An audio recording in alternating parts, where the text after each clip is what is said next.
Hello, good morning. आज की class BTC second semester RSDC मनियामू।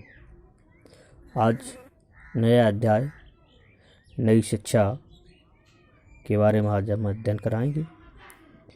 आज का टॉपिक है प्रारंभिक शिक्षा के संदर्भ में गठित आयोग एवं समितियां।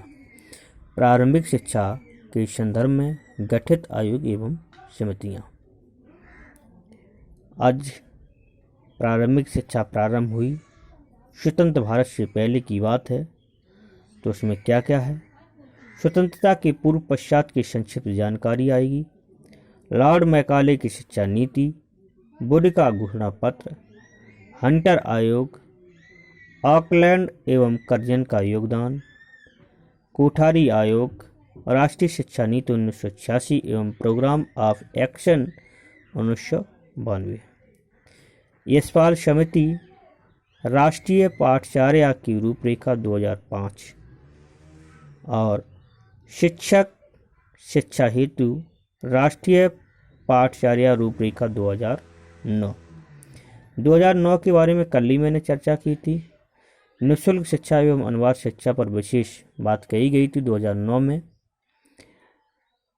उसमें बताया गया था कि 6 से 14 वर्ष तक की आयु के सभी बालकों के लिए अपने पड़ोस के विद्यालयों में निःशुल्क एवं अनिवार्य शिक्षा प्राप्त करने का अधिकार उन्हें रहेगा।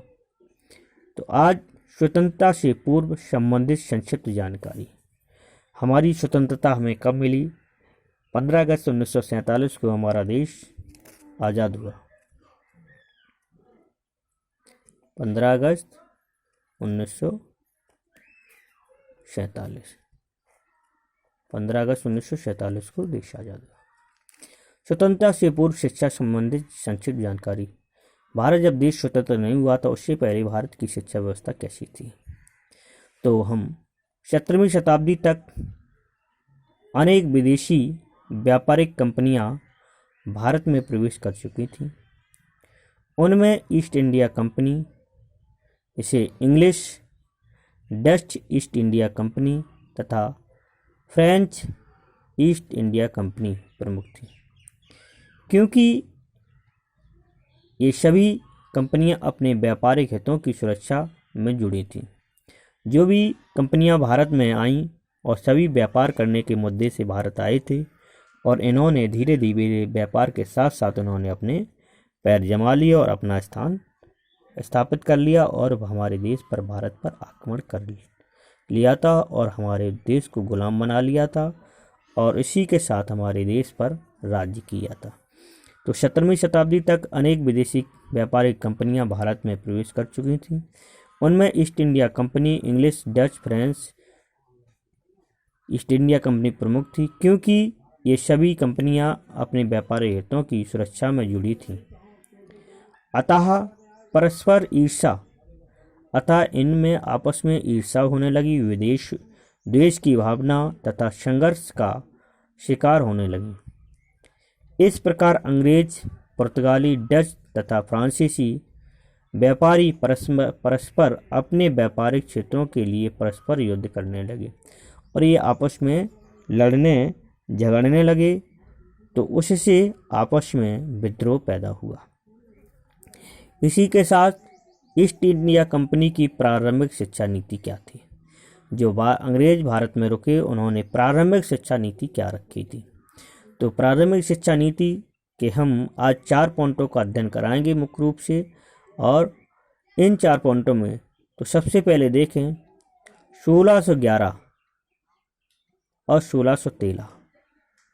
1611 और 1613 मछलीपट्टनम एक शहर है गुजरात का।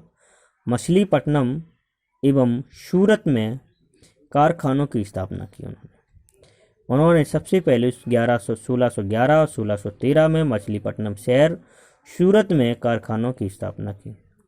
शिक्षा का प्रचार, धर्म के उत्थान तथा अंग्रेज कर्मचारियों के लिए मात्र थे। ये जो सब व्यवस्थाएं थी केवल और केवल अंग्रेजों के लिए थी। सन 1614 में कुछ भारतीयों को सन 1614 में कुछ भारतीयों को प्रोटेस्टेंट धर्म की दीक्षा हेतु इंग्लैंड भेजा गया। कुछ भारतीयों को प्रोत्साहित या प्रोटेस्टेंट की धर्म की दीक्षा के लिए कहाँ भेजा गया? इंग्लैंड भेजा गया।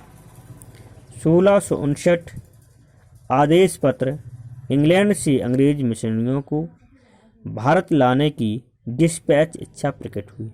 जो 1614 में भारतीयों को इंग्लैंड भेजा गया था, उनको भारत लाने के लिए सिफारिश हुई, किंतु धार्मिक तटस्थता का व्यवहार रहा। सन 1898 आज्ञा पत्र में ईस्ट इंडिया कंपनी के किलों, नगर रक्षक, चार्टर सेनाओं एवं कारखानों में विद्यालयों की स्थापना की गई। तो 1698 में हमारे शिक्षा के लिए कारखानों की स्थापना की गई। सबसे पहले 1611 में मछलीपट्टनम शहर में, गुजरात सूरत में कारखानों की स्थापना की। केवल व्यापार के उद्देश्य से अंग्रेज भारत आए थे। 1614 में भारतीयों को प्रोटेस्टेंट धर्म की दीक्षा हेतु इंग्लैंड भेजा गया था। 1659 में उन्हें लाने के लिए भारत में इच्छा प्रकट हुई। 1698 में अज्ञापत्र ईस्ट इंडिया कंपनी के किलों, नगर रक्षक, चार्टर सेनाओं, कारखानों में विद्यालयों की स्थापना की। तो आज मैंने 4 पॉइंट आपको बता दिए। इसके बाद आगे के पॉइंटों के बारे में कल चर्चा करेंगे। ओके, धन्यवाद।